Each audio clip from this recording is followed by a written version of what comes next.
Good afternoon, everyone. Welcome to the Power of Data Review, Why It Matters in Compliance and Reporting webinar. My name is Reagan Sokolowski, and I'm a marketing specialist here at ESC Spectrum. Today, we have our Regulatory and Reporting Manager, Susan Kennedy, and our lead Regulatory and Reporting Engineers, Edward Elizondo and JesssLee Sanchez. They will discuss how data review can help you spot problems in advance, correct them, and confidently submit your data. With that being said, let's begin. Good afternoon. My name is Susan Kennedy, and I am the Regulatory and Reporting Manager for ESC Spectrum. Very excited to be here, happy to be here to be presenting some helpful information for you all regarding your data and compliance specific to your reporting. And Edward and Jesslee will be doing the bulk of the presentation. I'm going to kick it off with a few basics, and then they will jump into exactly what is a data review and why it is important and how you walk through a data review. So very happy to be here. So what we're going to talk about today, I will open up with touching a few things about air emissions compliance. Make sure we understand what we mean by continuous monitoring, discuss some of the reporting requirements, and then the bulk of the presentations will be JesssLee going through an Appendix D data review, as we call it, and Edward going through a full CEMS data review. And don't worry, I'll define what those are before they jump in so that we're all on the same page with that. So, I have used this slide in a few of my presentations, but I do like to open it up just with a bigger picture of air emissions compliance and how complicated it really is. There are numerous people involved with maintaining compliance for a given site, and these are just some of those. And several of you may see your title or words that describe who you are on this slide, but it certainly is quite a number of people and can make air compliance very complicated, which is why we like it, actually. So when we think about air compliance, what are we talking about? Well, it's about pollutants. It's about priority pollutants, other pollutants. These are things that are emitted from a given site, from a fossil fuel burning site, such as nitrous oxides, SO2, opacity, which is a surrogate for particulate matter, PM, mercury, HCl, ammonia, etc. We also tend to think in terms of Part 60 and Part 75. What the heck is that? That's from the Code of Federal Regulations. Those are the rules that we typically worry about with respect to CEMS and air emissions compliance. We also could throw in Part 63 as well. And those of you who have limits subject to Part 63, such as coal sites, you know who you are. Those would be MATs. We also pay particularly close attention to our Title V permit. That gives us information about our emissions limits and how we must comply. We might have emissions testing that comes to the site and tests to demonstrate compliance. There could be what I term as alternative monitoring. Those are VEs, and for those of you who perform visual examination, you know what they are. That's calibrated eyes, human eyes that actually can perform an emissions test with nothing other than your own eyesight. There's also work practice standards as well that demonstrate compliance. These would be non-monitoring, non-testing type things that you do that have been shown to prove that people are in compliance. And most importantly for us, we're ESC Spectrum. We like to think about our continuous emissions monitoring systems, which is really what we're going to focus on today. So, continuous monitoring, what is that? And for those of you on the call, and I was at one point in time, not always in air. I did environmental compliance for my career, but I did water, and I also did waste. And continuous monitoring from the air world is very different from these other types of programs. This is a sample not taken weekly, not taken daily, or even hourly. These are samples taken every 10 seconds. Those data points turn into minutes. Those minutes turn into hours. Those hours turn into different types of hourly averages or daily averages. That means that there's a lot of numbers going on, and there's very sophisticated systems like StackVision, like Prism, that are capturing that data, manipulating that data, and we are very much interested in whether that data is valid. Can you use it? Or is it invalid? We can't use it to demonstrate compliance. And if you have too much invalid data, that becomes an issue in of itself, correct? We have things where we call out of control situations, such as not performing a quality assurance test, which might send your system, quote, out of control. That means the data can't be used. It's no good, and you are continuing to emit. Emissions are coming out your stack, but you're not monitoring those, or you're trying to monitor, but you can't use the data. So we are, of course, very consumed with downtime. We are concerned with it. We want to make sure we minimize it. But when we do have it, we want to know why. Why? Because we have to report that. We have things like reasons. Why are you down? Action codes. What are you doing about it? And we have things called percent monitor availability, which is the inverse of downtime. So we want downtime to be minimized, and we want our monitor availability to be maximized. We want to monitor as much as we possibly can. That leads me into specifics. Okay, well, we collect this data. Who cares? Why is it there? It's there because it needs to be submitted to a regulatory agency. My boss likes to say it's all about the reporting. That's why we have these systems, in order to gather information so that we can report it to an agency who will do something with it. In most cases, I make a joke, but these type of things we see on the federal side can be quarterly emissions reports. Those can be things submitted through our ECMPS program, and those of you that work with it know about it. There are other compliance programs like CEDRI and ERT. We have quarterly QA reports. Those are reports demonstrating that our systems are meeting quality assurance requirements.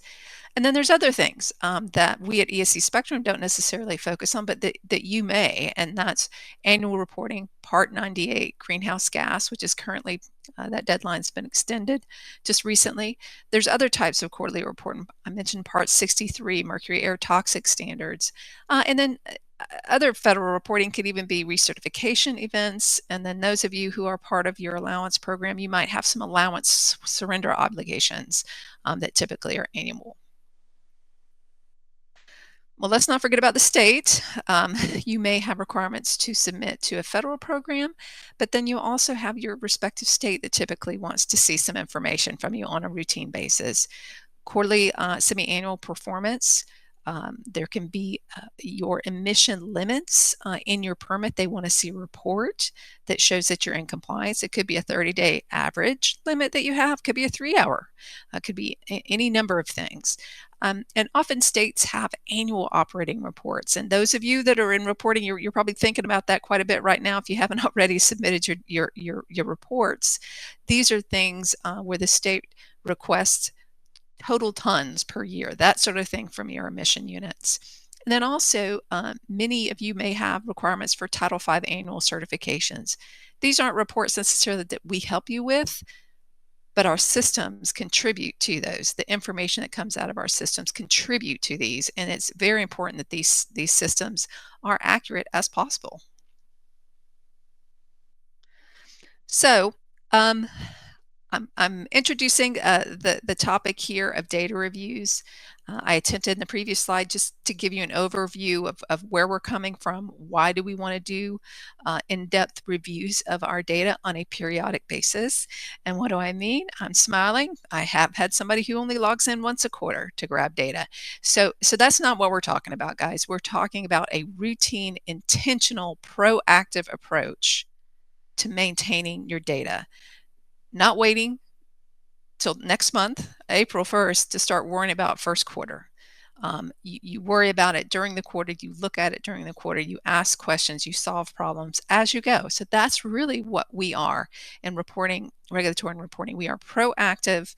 We want to, as much as possible, prevent data problems. And so I'm asking the question here, are all data reviews the same? I say no. And it's because we have different types of systems. Edward will discuss what we call a full CEMS system. These will be systems that have a lot of pieces and parts, right? They have several different pollutants they may be monitoring, whether it be SO2 and NOx. They could have opacity, they could have particulate, CO2 / O2. They could be looking at flow, stack flow. And they have all sorts of probes and data controllers and data acquisition systems, whether they be Prism or StackVision for our customers. And then other types of systems might be Appendix D. JesssLee is going to touch on those. These are systems that don't have to directly monitor SO2. They can calculate the SO2 emissions, but they have a lot of other stuff associated with that alternative monitoring, and he's going to go over that as well. Other types of systems that we see maybe in Appendix E. These are systems that don't measure those pollutants directly. They have other parameters that they use to determine what their emissions are. And then we have other things like low mass emitters. And those of you that have those in your fleet or is your plant, you know that you have emission rates. Your low mass, so that means you have certain thresholds that you are below.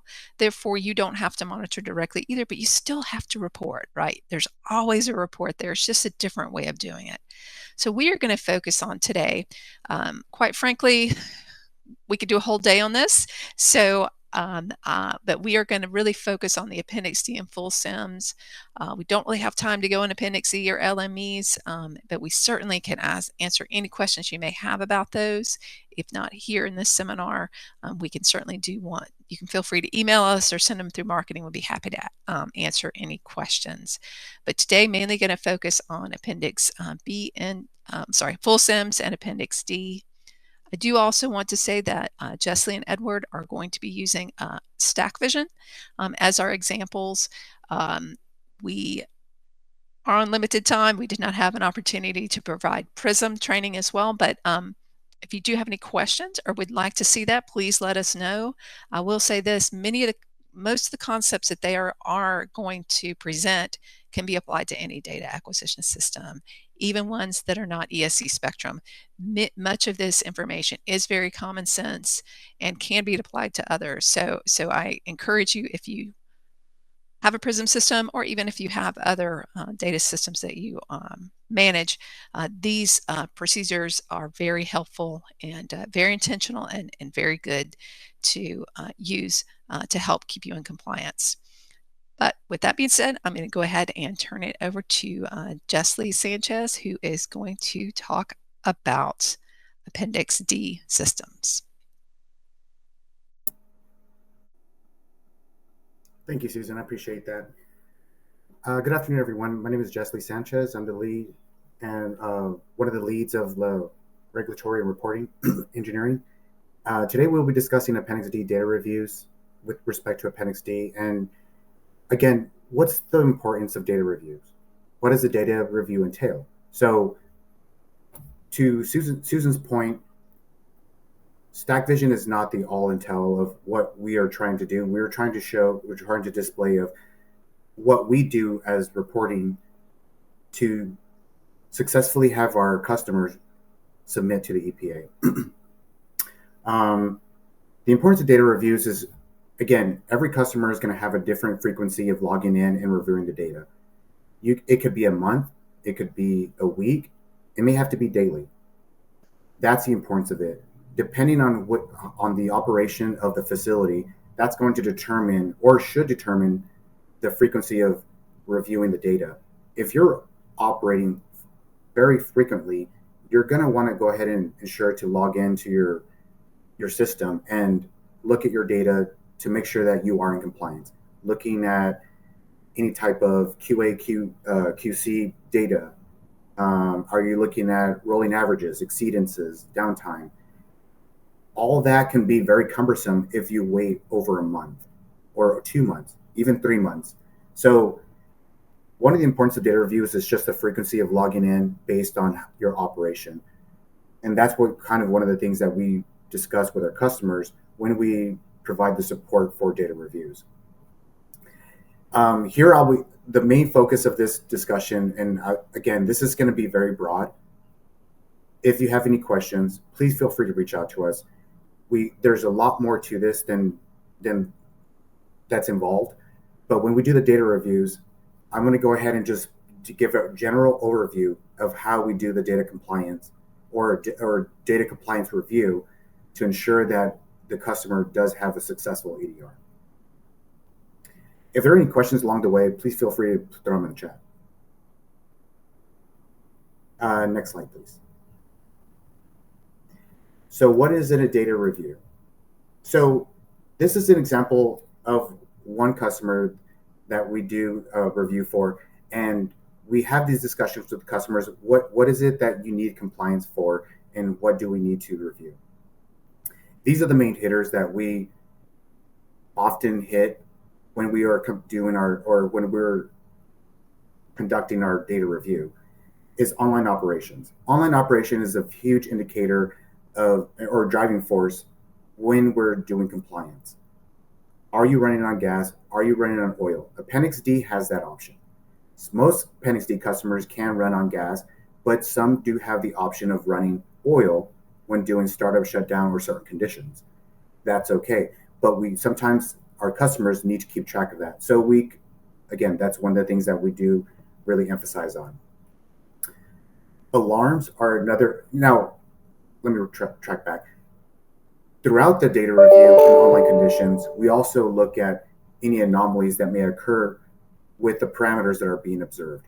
There are certain parameters that need to be reported to the EPA, and those parameters, if there are any data anomalies, again, with out of control conditions, is there maintenance, anything like that, we do annotate to ensure that the customer knows that they are going through that situation. Alarm history, we will be going through that as well. What alarms are popping up in your stack vision? Are there any type of data alarms that are giving exceedances? Those we will be going through. Calibrations. Are you going through maintenance? Do you have a failed calibration? Are there any aborted calibrations? All those need to be annotated because they potentially will become an anomaly or a factor when you're trying to submit to the EPA.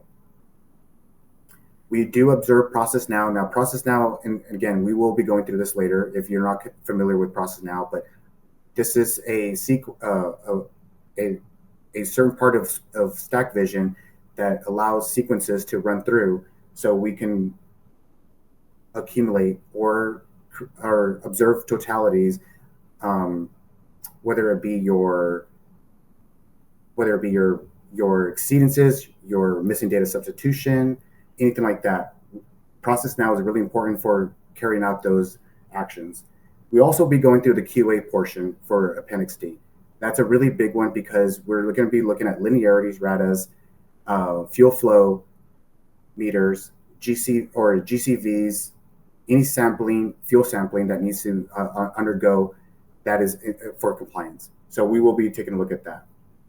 And that's in a consensus of what we go through with our data review. Next slide, please.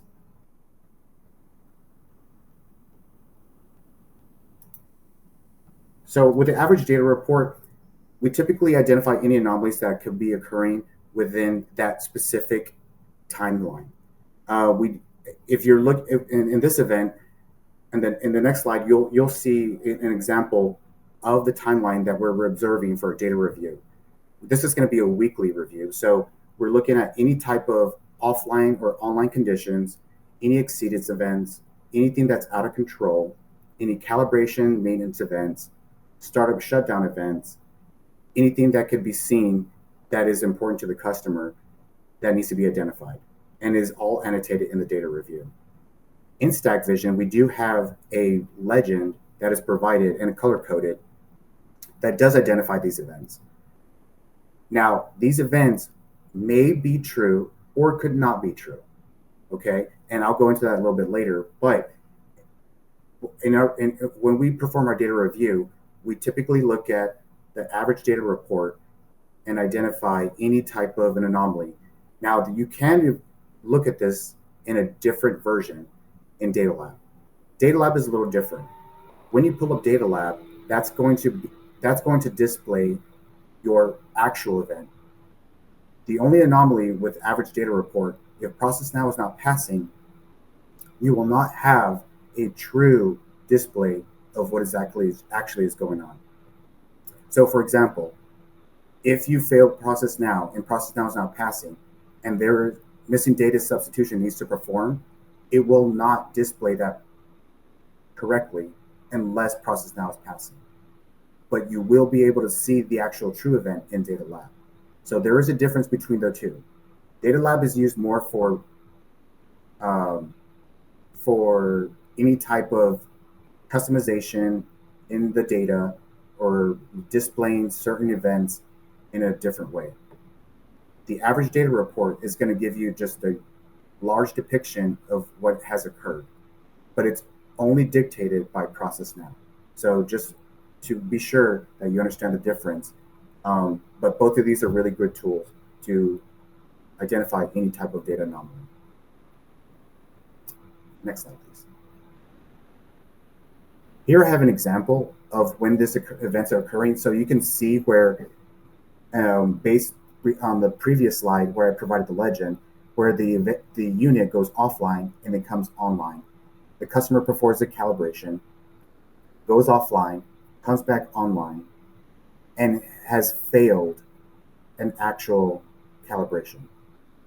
Once they perform a successful calibration, you can see the immediately on 3/14, hour 19, or I'm sorry, hour 18, when they perform the calibration, they are now compliant and go back online and have a successful calibration with conditional data, or I'm sorry, valid data. So this average data report, again, is just going to be driven by a successful ProcessNow. If you don't have a successful ProcessNow, you're going to have to look in DataLab to look at that. But again, these events are going to display or give you a large overview of what is going on with your system. Next slide, please. Now, going back to that last report that I just showed you all from the average data anomalies, when you're looking at your alarm history, you should see consistency. We did see in the last report that we failed, or that there was a failed NOx and CO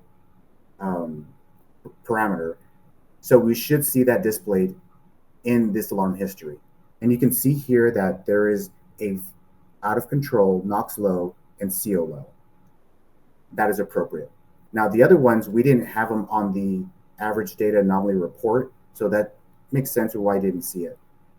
One of the things I wanted to go over on the alarm history is that there's going to be three main categories to alarm history. Your system alarms, your data alarms, and application alarms. Your system alarms are going to be your most often associated with your logger. In this case, there is a logger communication error. Oftentimes you see this with failed power sources, any type of glitch, or not receiving communication from the logger, you're going to see these alarms. This is pretty typical, but again, that's an entity of its own. The data alarms are going to be a huge section of alarm history. These are the ones that you're going to associate in your average data report. Again, as I specified before, you see your NOx low failed, out of control, your CO low, out of control. If you don't see that, there's questions to be had.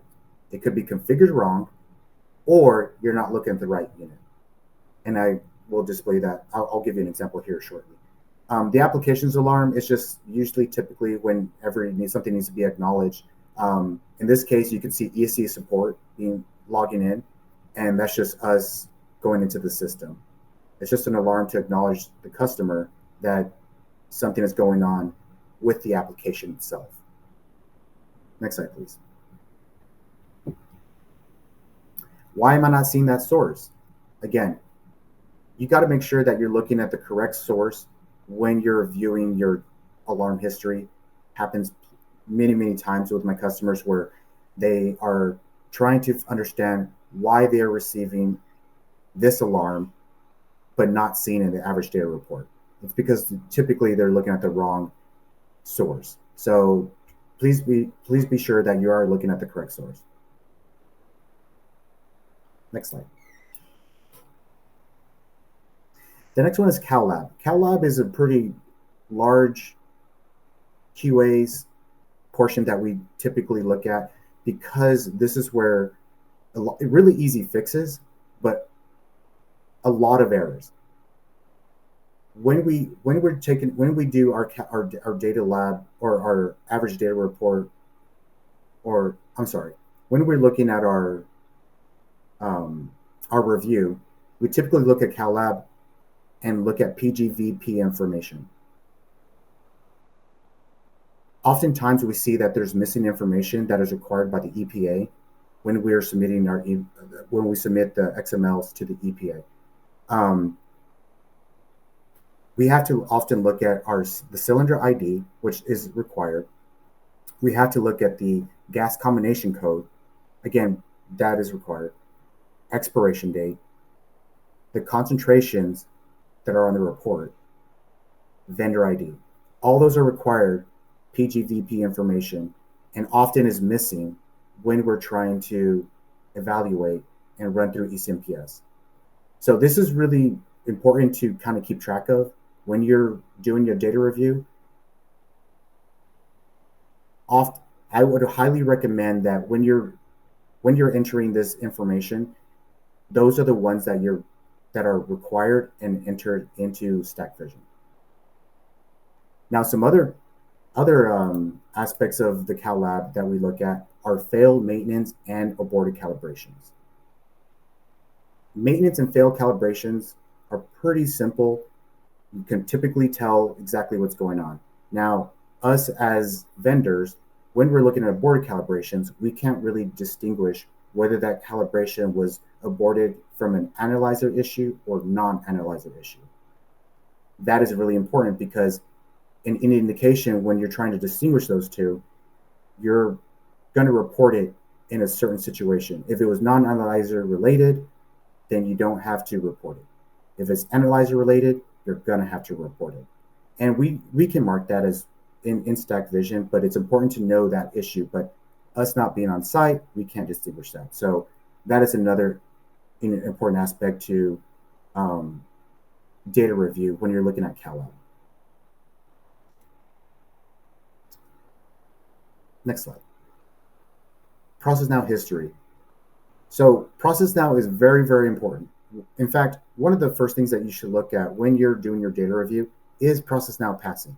If you're looking at any specific reports in StackVision, they may not be working correctly if ProcessNow is not successful. That is very, very important. So some common errors that we typically see when we're working on ProcessNow issues is stack daily record utility, or PDR, what we call PDR, parameter daily record utility. Both of those themselves can hang up ProcessNow, and they're typically due to maybe missing time online. Those are really, really big hitters. Missing data substitution sometimes is not passing. That can be another big hitter. Is your calculations, math calculations. That will not be passing, or you won't see that in your data view if the ProcessNow is not passing. Your monthly rolling averages will not be up to date if ProcessNow is not passing. So there's a lot of important sequences that need to perform daily. And if your ProcessNow is not passing, you will not have you will not have that indicator of where you're at to date if that's not passing. So really important to understand that ProcessNow is really, really important.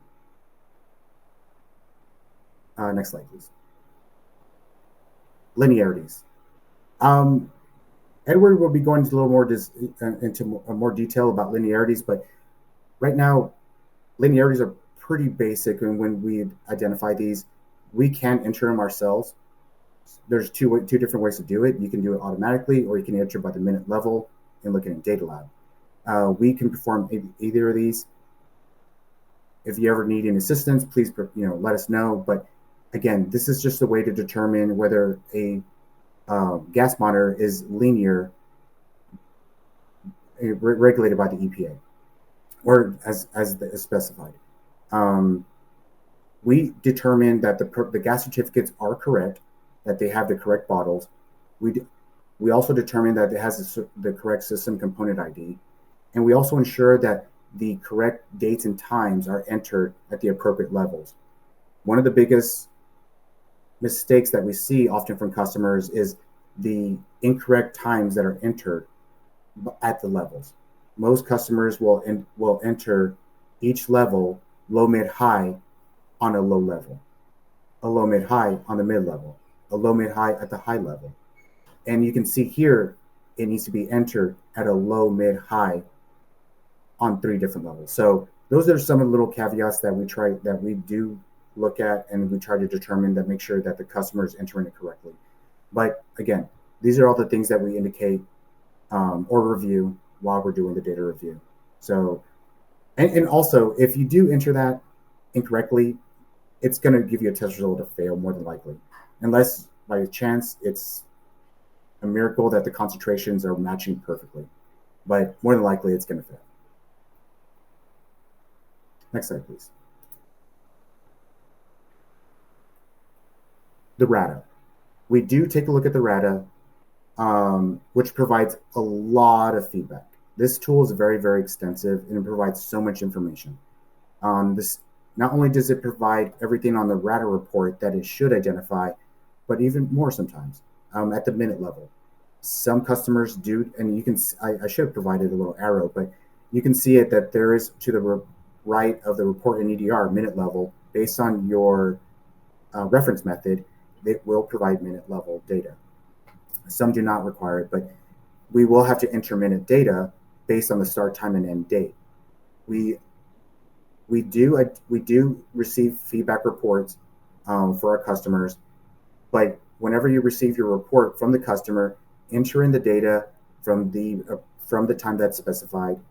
We look at the bath, we look at the overall bath, the qualified individuals, and we identify the protocol gas certificates.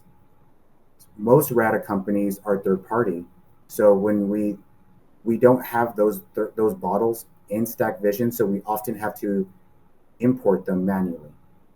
If you try importing a RATA tool via XML, you would not guarantee that protocol gas certificate is going to enter in automatically. Most customers that I receive the XMLs from, all the data does enter with the exception of protocol gas. So just keep that in mind. Let's see. Yeah, that's pretty much about it. Next slide, please. Now, when this is one thing I did want to bring up and we do this as a review, when you're going to perform a RATA, most customers sometimes forget about performing an operating and loaded analysis. Now, this report is available in StackVision, and you can perform this by yourselves. Is bringing up this report and generating the report for the last successful RATA to the date that you're potentially going to be running that report or performing that test. That will give you a proper indication of where you're operating your load at. Oftentimes, when customers put themselves in a position, they don't perform this test, they perform a RATA that is being conducted at the inappropriate level. You don't want to do that, because then you're going to have another RATA test team come out and perform another RATA. So this is really essential to not only saving money, but conducting the test at the appropriate level, so you are still in compliance. Next slide, please. your fuel flow meter. So we do update and review the required information that's needed for the annual calibration. One of the things that is very important to understand is that with a fuel flow meter, you don't have a grace period. You will, it's based on quarter, it's quarter driven. If you've run your full 4 quarters, your fuel flow meter will be due that next quarter. You don't have a 168 grace hour period. You don't have a 720 grace hour period. It's only driven based on quarters. So it's really important that this test is tracked consistently. Again, this is something that we do keep track of in our data reviews. Now, once we do identify that this fuel flow meter needs to be updated, this test requires typically a little more. You do have to update your monitoring plan. Most customers have 2 fuel flow meters on site. They send it out, one for calibration, and then they switch out the other one. That's okay. We have to switch those component IDs, and we also have to update the monitoring plan, which is uploaded to Stack Studio and then to Stack Vision. So a lot, and not even that, not to mention, some manual edits may need to be made in Data Lab and in CalLab to ensure that the appropriate data is associated with the correct component ID. So a little more to update a fuel flow meter, but again, that's one of the things that we identify and we perform in a data review. Next slide, please. GCVs, again, this is something I brought up earlier.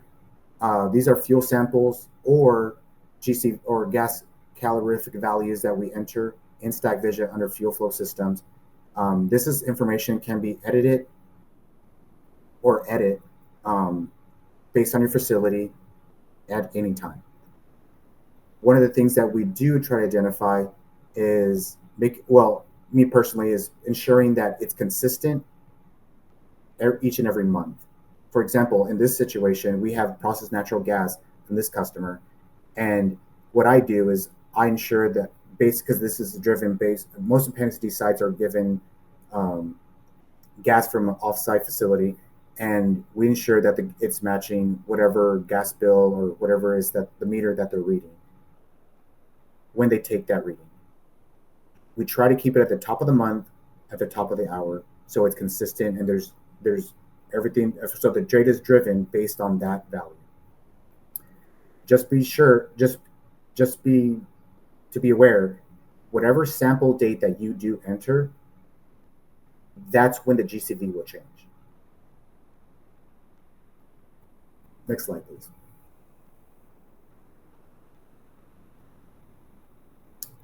Okay, and then cumulative emissions. Now, this is one of the ones that ProcessNow driven. If ProcessNow is not passing, it will not give you the correct or up-to-date values that you are looking for. So this report is going to allow you to display any type of accumulation, and not only for time online data, but any type of quality assured data that has been configured for annual year-to-date totals. Now, in this example, I do only have gas on, oil on, and unit on. Unit on in this situation is going to be again displaying cumulative emissions for the entire facility. But this customer does need to display whenever they're functioning on gas or oil. This is a really great report to kind of see where you're at. In this case, in the first quarter, 0 hours on oil on. Really important for not only for permit conditions, but also for Part 75. Let's see.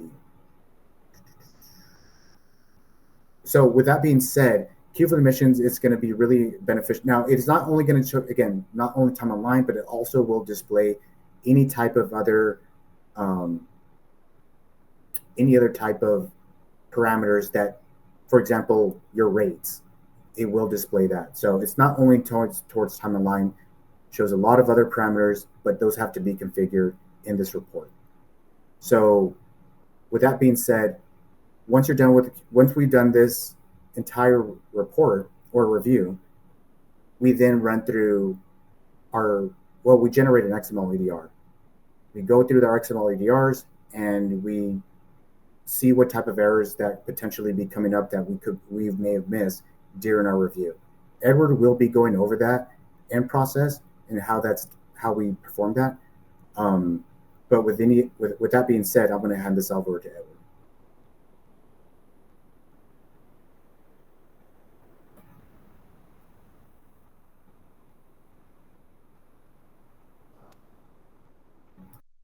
Hi, everyone. This is Edward Elizondo. I'm the other reporting engineer lead. Going to be going over the full CEMS portion of this presentation. I saw that there was a couple of questions, so I'll try to address those as we go along as well. And just also go over for the importance of this one as well as for indie appendices whenever it comes to these data reviews and things, not just full CEMS and Appendix D, even though those are the highlights of today. I'm also going to try not to run over JesssLee's too much. There's obviously going to be some similarities, but then there's going to be some nuances to it because they're just two different systems, right? If we can go into the next slide. So similar to JesssLee's, like you can see almost exactly the same, right? For the way that this goes, for just some of the things that we look at, the average data portion. Of course, we're still going to look at the what alarms, because the alarms are going to be unique to your system. That's something we can literally label them differently, however you want them. The typical calibrations, linearities, RATAs for full CEMS. We're looking at flow to load typically, and then some of those other things that aren't necessarily covered under the Appendix D, looking at like for PM tests and opacity, and just some of the other specific things that might happen for your system.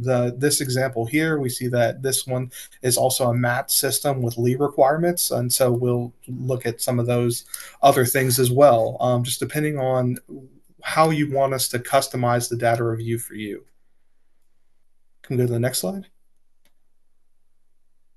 So this is some examples that I pulled for mine. A little bit different than JesssLee's, kind of on the highlighting on the background. I put it in the background specifically. We see kind of the maroon colored data review portion of it, where it is that purple kind of color, just saying that the system was offline. There's still things that we can typically look at for that, but typically a little bit less important, but as far as reporting, it's what does your online data look like?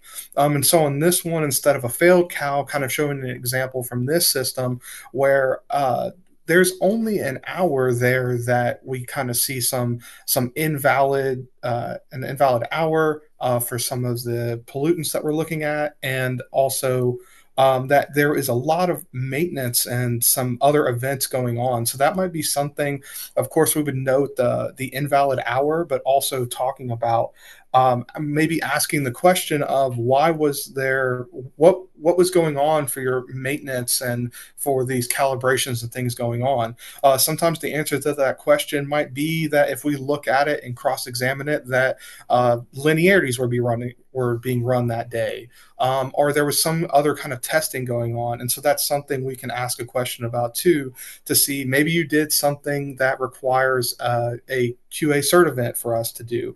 That's something as well that after we ask the question, we get more information that we can dig into deeper. We would also enter in that cert event for you and really gather all that documentation together so that we can make sure that everything is getting reported just as it should. Can you go to the next slide, please? So I saw that there was a question about some of the stuff for ProcessNow. And just in general, that's something that we, as part of our data review, we're going to just see if it's passing or failing. Typically, for the systems that we're getting into more frequently and looking at, it's going to be passing because we are looking at it more frequently, and so things tend to stay good, right? And so as for those exit codes, try to answer that question as best as I can.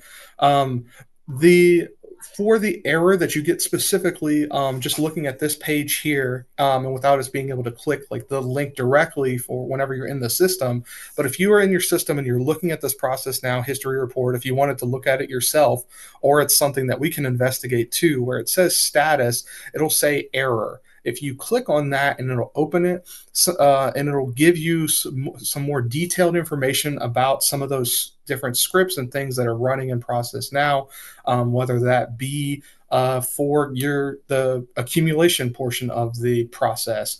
Maybe there is a math pack that's running on those, and each one of those different portions is going to do something different. So it's a little hard to say on diagnosing it specifically to say what exactly the problem is.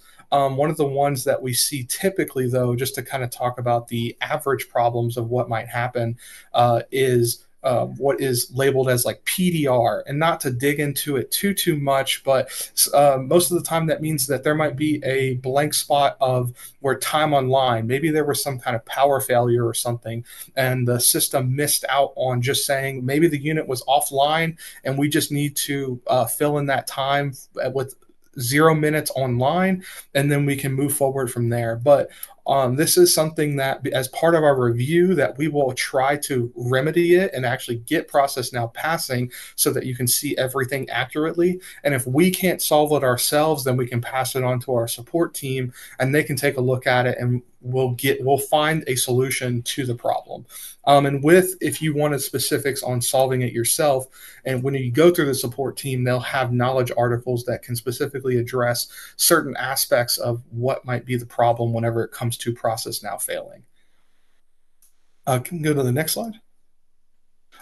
So this alarms, again, of course, everybody's got alarms, right? You want to know what's going on with your system. So this is actually a slightly different report than what Jesslee was looking at. Jesslee's had pictures that were going over the what is labeled as alarm history in StackVision.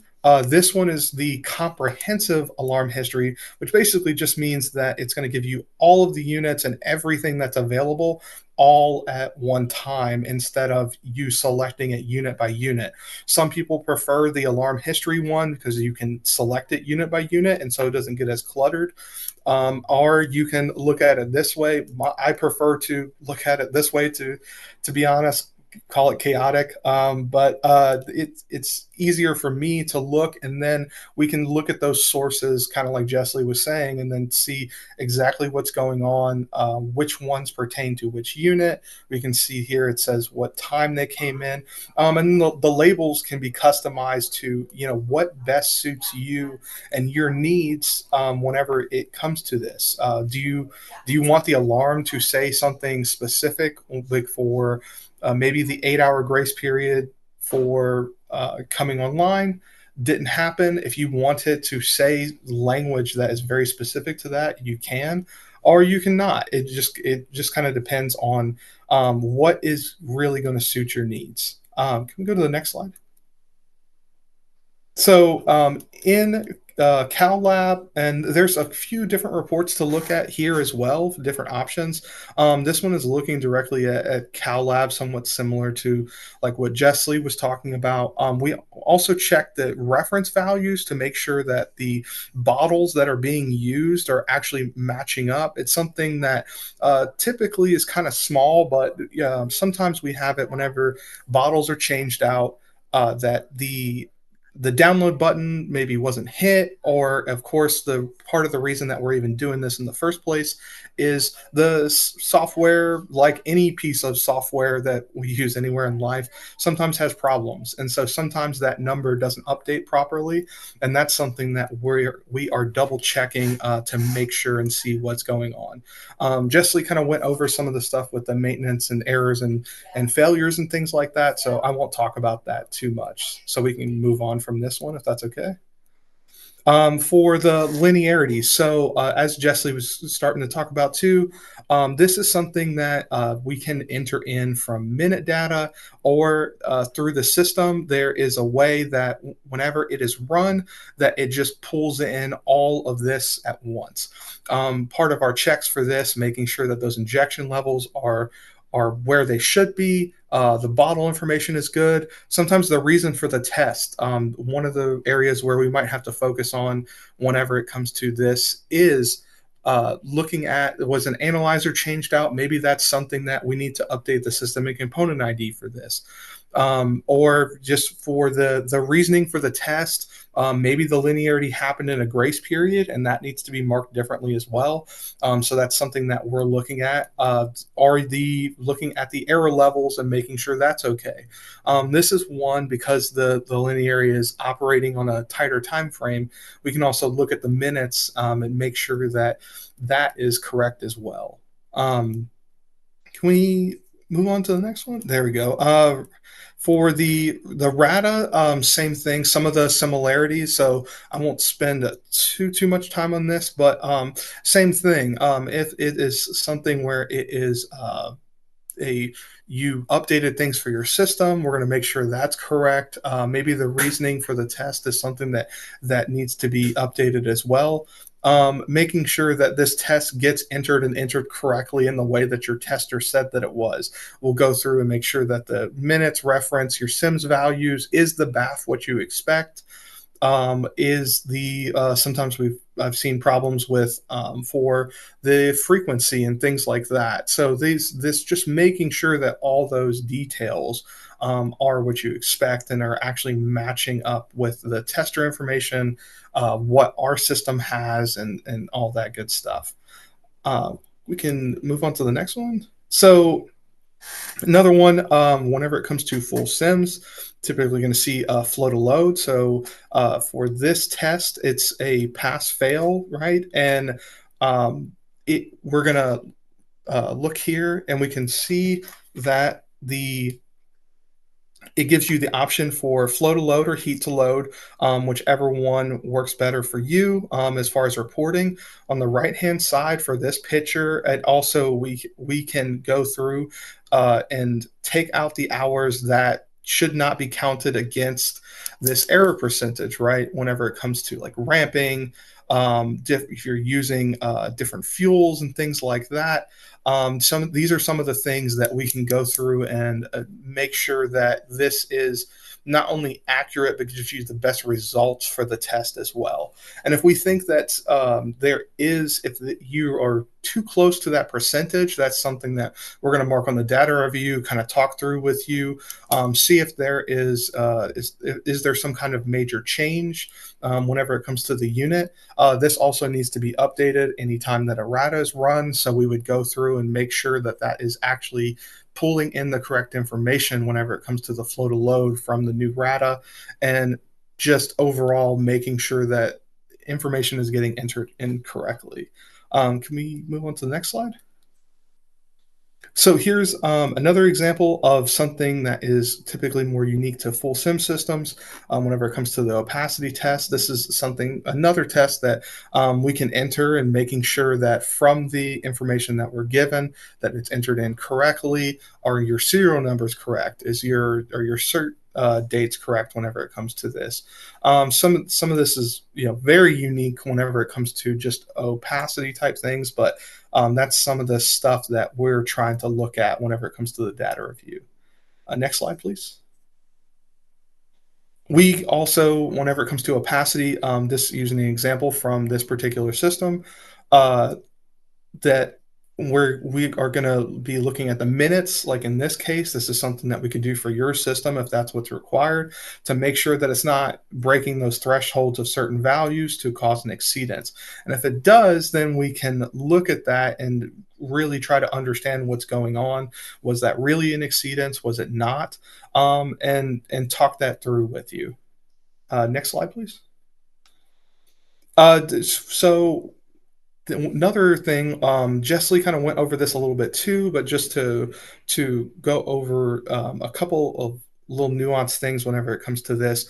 For the cumulative emissions, whenever it comes to your time online stuff, and of course we're looking at that to determine typically QA quarters and just make sure, like, are your hours actually matching up there? One of the little nuancy things whenever it comes to Stack Vision, the cumulative emissions report that we see on the right actually updates according to the information from ProcessNow.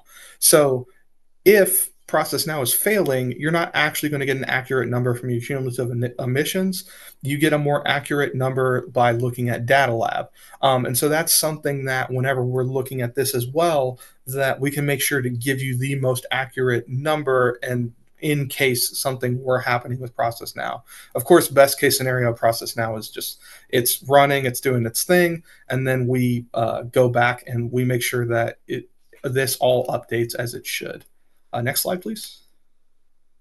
So here's an example to kind of get into the latter part of this. Once ProcessNow is done and we're looking at things for the end of the quarter, and this all being about the reporting, right, is we're trying to get to an EDR file so that we can submit to the EPA, right?